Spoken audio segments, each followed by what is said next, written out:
ISL-ൽ ആദ്യ ജയം ലക്ഷ്യമിട്ട് കേരള ബ്ലാസ്റ്റേഴ്സ് ഇന്ന് ഇറങ്ങുകയാണ്. കൊച്ചി ജവഹർലാൽ നെഹ്റു സ്റ്റേഡിയത്തിൽ രാത്രി 7 നടക്കുന്ന മത്സരത്തിൽ പഞ്ചാബ് FC ആണ് എതിരാളികൾ.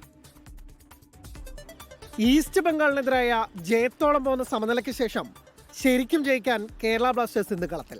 92-ാം മിനിറ്റിലെ മുഹമ്മദ് അജ്സലിന്റെ ഗോളായിരുന്നു തുടർച്ചയായ 5ാം തോൽവി ഒഴിവാക്കി ബ്ലാസ്റ്റേഴ്സിന് ആദ്യ പോയിന്റ് സമ്മാനിച്ചത്.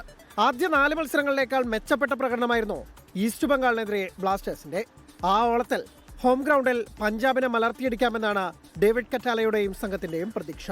14 ടീമുകളുള്ള ലീഗിൽ 5 കളിയിൽ ഒറ്റ പോയിന്റ് മാത്രമുള്ള കൊമ്പന്മാർ പോയിന്റ് പട്ടികയിൽ 13ാം സ്ഥാനത്താണ്.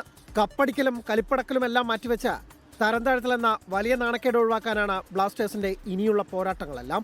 അതേസമയം 4 കളിയിൽ 5 പോയിന്റുമായി 10ാം സ്ഥാനത്താണ് പഞ്ചാബ് FC.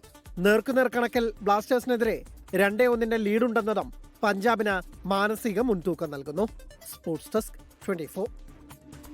ലോകത്തെവിടെയായാലും ഏത് സമയത്തും 24 വാർത്തകളും ഓഗ്മെന്റഡ് റിയാലിറ്റി പാക്കേജുകളും എക്സ്പ്ലെയിനറുകളും വിശദമായി കാണാൻ ഞങ്ങളുടെ യൂട്യൂബ് ചാനൽ നിങ്ങൾക്ക് സബ്സ്ക്രൈബ് ചെയ്യാം.